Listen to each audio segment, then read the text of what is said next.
Next, we will enter into the next agenda. The presenter is Maria Ressa. Please applause. Do you know who is Maria Ressa? She is CEO of Rappler and senior journalist who have worked for a long time in Indonesia. Normally she covers about terrorism. It's very interesting and she can speak Bahasa Indonesia.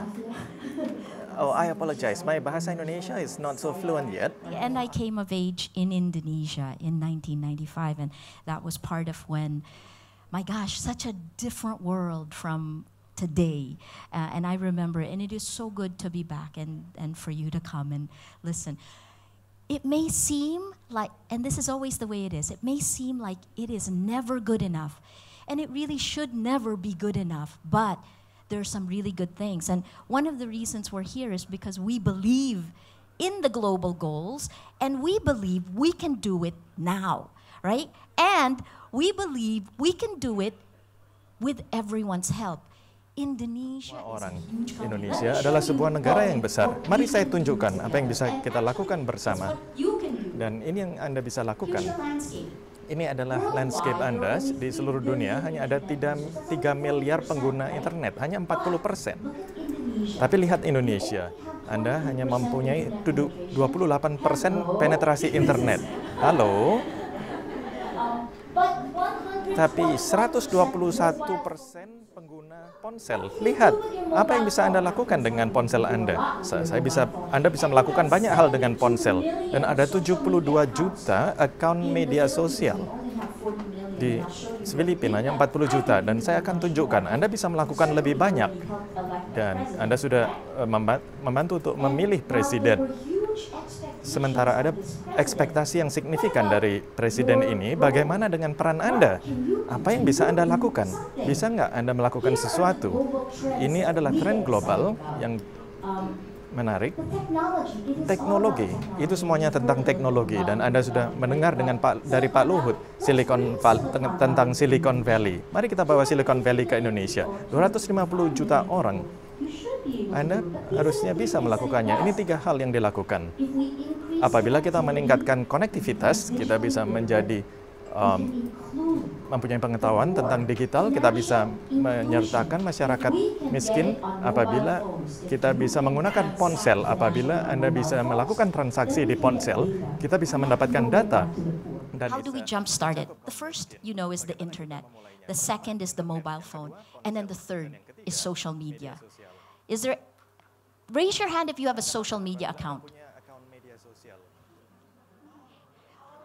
All of us, everyone in the room, right? So everyone in the room. Here's what's happening now. Everything is being destroyed, and you may not feel it, but you're part of this. The word is creative destruction, right? Look at it. Does anyone here buy a CD anymore, or do you use Spotify, right? Friends, yes, we still see each other, but Facebook connects us, right? Telecommunications to Skype, photography. Eastman Kodak went bankrupt, and it had all of the digital patents for photography at the same time that Instagram came up and was bought for $1.3 billion simultaneously. That shows you there. So let me just show you what we're trying to do. This is it. In the old world, it used to be just linear growth. And Indonesia's growth is amazing in that sense, right? But this is what technology can do. The hockey stick, exponential growth. I said this in Manila to my countrymen, and I say this to my second home in Indonesia. Can you be the Uber of nations? Can you use technology to grow exponentially? Using technology, we can find new ways of solving old problems so that we can actually achieve this. And I'm going to ask you before you leave if you can choose one and work for it, right? This is how I started. This is the most recent book that I wrote, which is about how terrorism spreads. And you can map it. The thing is, if you can map, in this book I mapped how terrorism spread from Afghanistan to Southeast Asia. And you can see Here's Osama bin Laden, right? He's connected to Khalid Sheikh Mohammed, the 9/11 architect. He's connected to an Indonesian, the operations chief of JI, Hambali. They're connected, another Indonesian, Dulmatin, but this is the Philippines down here. This man, Salih Said, is a member of the Abu Sayyaf who kidnapped 3 of my journalists in July 2008, and I had to negotiate to get them out, right? We are all connected. Now, if you can connect physically, you can chart the social networks, we can harness the power of social networks, and we can map the spread of emotions. This is the way I see the world. You have an idea, you can spread it. You spread an idea, that's your power, right? If this is us in this room, and you want to spread an idea, you think that you're going to give it to number 10. And when you hit number 10, click that one. Marga, just click it. Right. Oh, no, go back. You have to wait. Click. And when you see it, it'll spread only this far. It only spreads to here. That's called the echo chamber. If you're only talking to your family and friends, that's a physical social network. But imagine what social media does. Social media takes your family and friends and gets rid of boundaries of time and space. Social media are your family and friends on steroids. Now, if I wanted to spread it, I would hit 10, 17, and 2 and watch. That's viral, right? This is the way we see it today, and I think how you can make a difference. It's how we made a difference in the Philippines in Rappler. What we see, the tip of the iceberg, the tweet or the post is only the start. But the post, whatever you write, has an emotion. And that emotion travels on your social networks, on social media, and that impacts behavior. You can move all of this. That's how you can move Indonesia. And you know how I know? That's what we did with Rappler. Rappler started 3 years ago, and our core is still journalism. Still journalism, but we embedded technology in it. And we embedded our crowd, our community, because in the end, we want to progress, right? We want to make things better. We put Rappler in the middle, and we used, this is your information. We used social media, because you can see how fast information spreads. For crowdsourcing, when you all come together to do something together, you can actually change your world. And every step you take on social media or on the internet leads to big data. We can take that big data and throw it right back and run even faster. In less than a year and a half, Rappler became the 3rd top online news site in the Philippines. We're very small here in Indonesia, and we just want to give Indonesians our platform to see if you can use it in the same way we used it in the Philippines. Here's where social media was the game changer. This is when it began, in July of 2009. So this is a Google trend. You know what happened in July 2009? Social media hit a tipping point. Why? Because the numbers are here. I can give them to you later, but look at this. In July of 2010, social media overtook pornography as the #1 activity on the web. And you know why? From the time the internet was discovered, was created until July 2009, until July 2009, pornography was the #1 activity. But in July 2009, social media overtook it. Why? Because when you're on social media, I can give you the studies, but it was nicer to put it like this.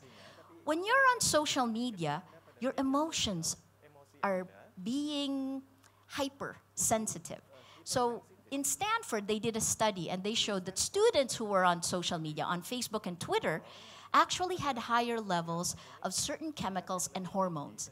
Like oxytocin is called the love hormone, the sex hormone. So you feel like you're falling in love or you're having... So that's why it could beat pornography as the #1 activity web. The other thing is dopamine. Are you familiar with dopamine? It's a chemical.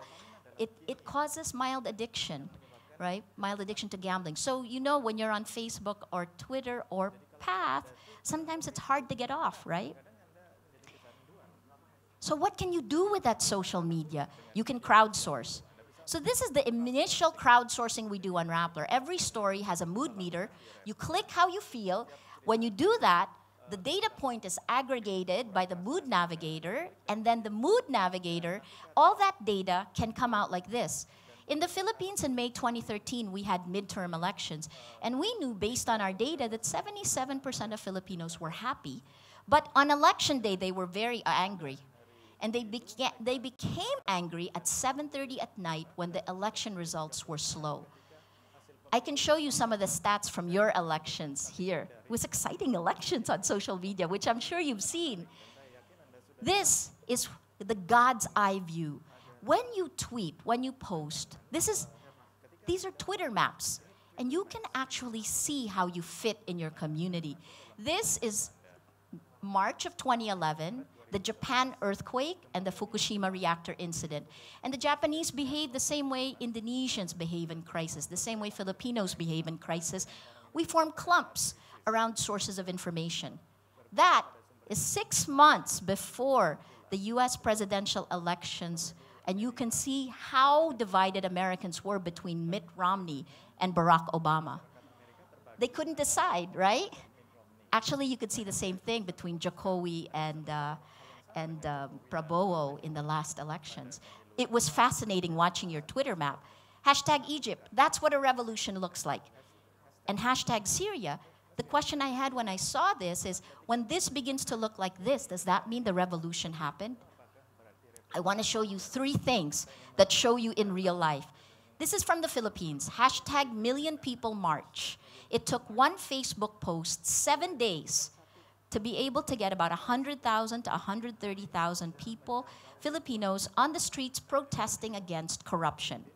It was against corruption. And you know, that never really happened in the Philippines because we thought corruption doesn't matter that much, but it really does. So what happened? Well, it's our first internet peer-to-peer driven protest. And when you're walking around here, it's kind of boring because there's no program, there's no stage, and you can see the map. Look at the map. It's very messy, right? So here's the role of journalists. Each of these colors there are little communities trying to form. And what do they form around? They form around information. So I see our role as journalists is to be able to give the public the information they need to create communities of action, right? Let's go to the Philippines. Sorry, let's go to Indonesia and the Philippines before I come to Indonesia at the end. Mary Jane Veloso is, what you may be familiar with is the Bali Nine. But there was a Filipina who was also supposed to be executed. And we began the stories in hashtag Mary Jane as journalists on March 31. And then you can see it became, our community took it and made it hashtag Save Mary Jane on April 26. And then it became hashtag Mary Jane Lives on April 29. How did that happen? And you can kind of see how journalists work with you, right? This is how it happened. We started as journalists first, here, Rappler, Indonesia. We're starting a conversation on Mary Jane Fiesta Veloso. And it's about facts. What are the facts? Do you know the story? And then in the Philippines, Move PH took a more advocacy position with the youth. And what they did is they began a petition online. And here's the funny thing. Our president called your president on a pink Nokia Hello Kitty telephone because they were in APEC and they couldn't find a telephone that worked. And when he spoke with President Jokowi, that was just at the tail end. And at 1 a.m, there was a reprieve that allowed Mary Jane Veloso to testify. This is what the map looked like. And you can see the combination from Indonesia. These are Indonesians, Pak Jokowi at Jokowi Dodot. And then you can see in the Philippines, newspaper, Rappler Indonesia, Rappler.com, Inquirer, our newspapers. Look at the little communities that form and how they come together. That's how you can move your country. Now let's go to the latest hashtag that's here in Indonesia. Hashtag Tragedy Mina. Right? Look at your numbers. This is just from today, from the September 24 to September 25. 10 billion. 10,7,783,000 tweeting over the weekend. And look at this community. But you don't see a clear leader, right? So people, Indonesians are looking for information. How can you mobilize that? I'll leave you with just one last thing. Sorry, I want to show you. Let's look. Are you tweeting hashtag 2030 now? Let's look at the community right now. I'm going to just quickly show you this. What's the community? Yang mau nge-tweet silakan. So map your community. Let's look at what exactly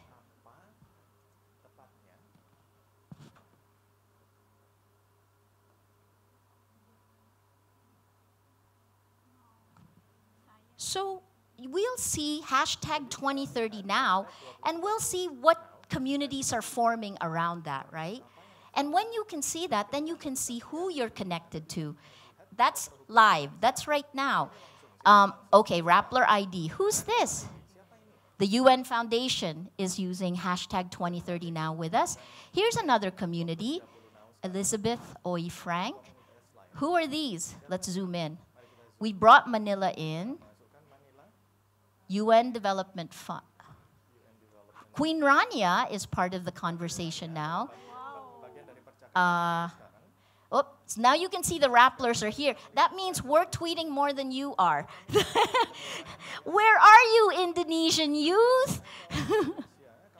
Right? Helen Clark at UNDP. So you can see that we can form these communities. What can we do with that? Can we move? I'll leave you with one last thing, which is this. We use this for disaster risk reduction because we have an average of 20 typhoons every year in the Philippines.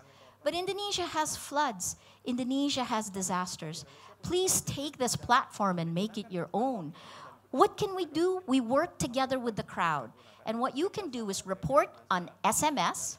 You can report on Twitter or Facebook if you have information or you need help. And then the last one is you can report on the web. We want to do bottom up and connect it with top down. It's a very complex world and we can't wait for government alone to do everything for us, right? You guys are smart, you're young, you've got more energy. Why are all the women nodding and all the men? Where are you, men? Let me show you the last thing.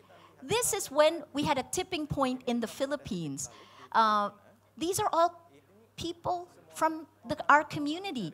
Somebody reported a rescue alert. May babaeng nagle-labor. There's a woman in labor on the roof of a house. And then you can see here, rescued by the Philippine Red Cross. The first responder can come on. I'm going to leave you with one last 1-minute video that shows you what a community can do together and how you can make everything transparent and help each other, help government, help us. Here we go. This is Typhoon Glenda. Typhoon Glenda, known internationally as Ramasun, intensifies as it moves closer to the Bicol Samar area Tuesday. That's our community, tweeting and putting, right? And then the government has given us this data that shows you where the flooding can occur, so you can see it. Now everyone, our kids, are the ones who have put some of this out. Winds picking up here in South. They're telling each other, because you don't have enough journalists in your communities. You're a journalist now. I'll shut up.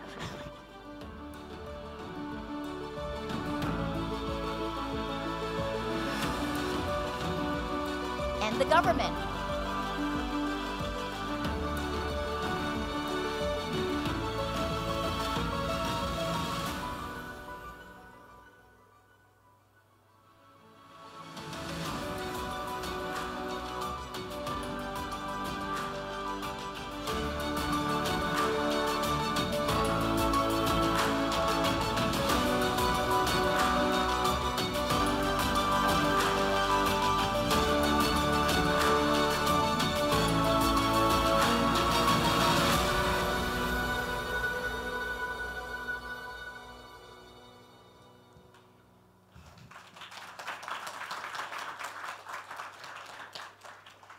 There has never been a generation with as much power as you have, with the ability to hold government, to hold the private sector, to hold companies accountable, and to help, right? You know what spreads fastest on the internet? The emotion that spreads fastest is anger. Anger spreads fastest. The second that spreads fastest is inspiration. Fight the anger. We already know what's wrong. Why not help inspire so that we can actually end poverty, end hunger? You know, that's one of mine. I'll tell you what I'm after. Me, gender equality, quality education, zero hunger, and no poverty. Those are mine, and by extension, Rappler's. I hope Rappler. But we can do it with the technology. Use your power wisely. I'm so glad to be back in Jakarta. Terima kasih banyak. Thank you, Maria. Wait. Okay. So Maria, you choose no poverty, right? No poverty. No poverty. We can do it because now, if with the mobile phones, you know, think about the way aid can spread, for example, or the way government can actually help, or the way people can help. We can do it on mobile. And if we can do it on mobile, we can reach everyone, even if internet connectivity is slow. Sorry, I'll shut up. I'm very excited about Yeah, this. but we have a Q&A first. Oke, ada sesi tanya jawab ya, mumpung ada Maria Ressa di sini karena beliau sibuk sekali. Kalian boleh bertanya. Sebentar, dua pertanyaan. Pertama, siapa yang mau bertanya soal social media dan perubahan? Dan silakan, yang mau bertanya di depan. Atau bagaimana ini bisa diaplikasikan di Indonesia? Bisa nggak kita seperti ini? Kalau ada misalnya gempa di mana gitu kan? Oke, silakan dua pertanyaan. Atau ada yang mau tanya soal terorisme, jaringan teroris? Silakan, ayo. Dua pertanyaan. Pertama, yang di depan. Any question?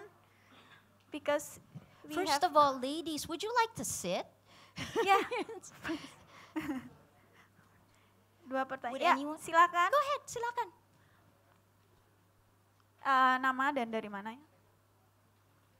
Please tell me your name. Selamat pagi, saya Fani, mahasiswi Hubungan Internasional dari Universitas Dr. Mustafa. Pertanyaan saya untuk Ibu Maria Ressa, hal apa yang membuat Anda sangat tertarik dengan Indonesia? Mengapa tidak memulai dari negara Anda sendiri, Filipina? Ya, terima kasih. Thank you, terima kasih for your question. First, for me, I came to Indonesia in 1995. I was a journalist here, and I set up a bureau for CNN. And in 1995, there's so many things that are still the same, right? Like haze, for example. But 1995, 1996, the worst riots through Jakarta. I don't know if you remember the PDI. It was still PDI at that point, the PDI riots. The haze and then the financial crisis in 1997, 1998, the fall of Suharto. Then we had the fall of Suharto ending nearly 32 years. We had a Pandora's box. Why am I telling you all of this? I grew up here.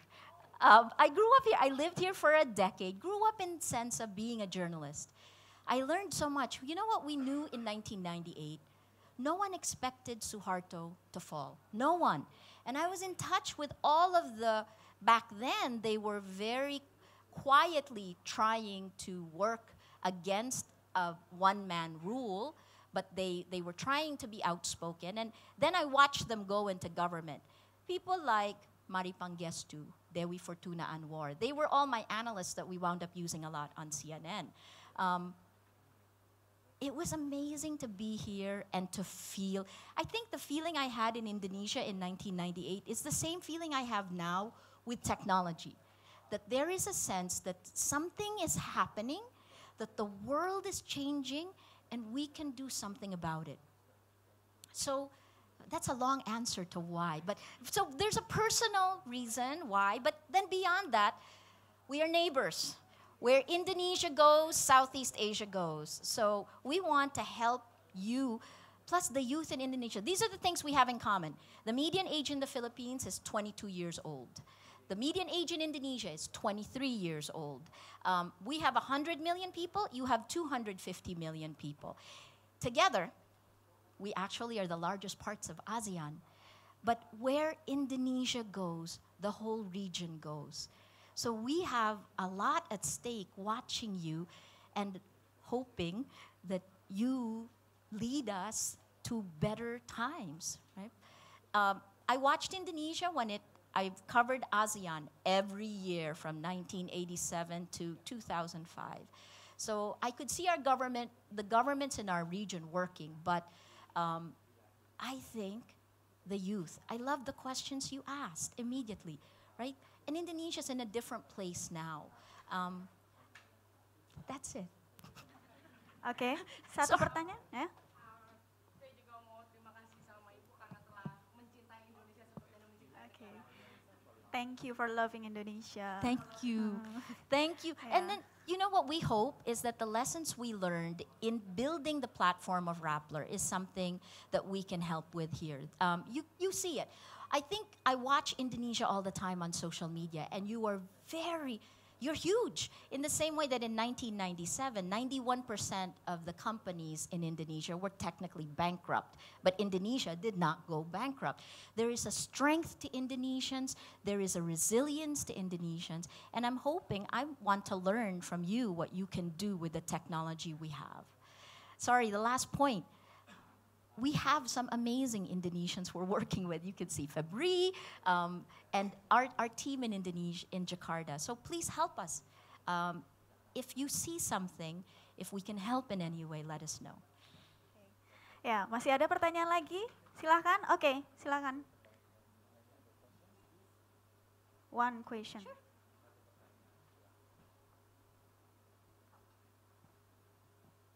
Hello, my name is Tisa. I'm Hi, from Tisa. Parahyangan Catholic University. Actually, I would like to ask you maybe one or two questions. Sure. Because I am involved in organization and we kind of develop a website to provide a volunteer experience through website and engage the community. And how can you maintain the community reliability information and also, for example, to control, because it seems like based on your data, it shows how community works, but how can we as the founder of the program or maybe the innovator for the website to maintain and control the community itself to engage with us and involve with us? Thank you very much. Thank you.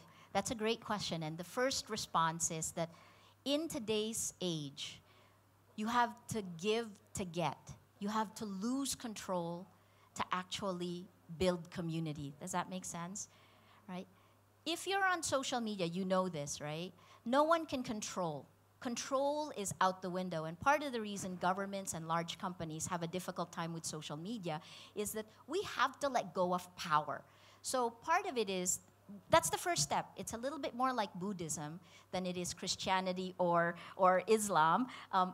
Lose control. You have to trust the crowd. And the crowd can turn into a lynch mob like that. It can turn angry immediately. So there's a risk in building community, right?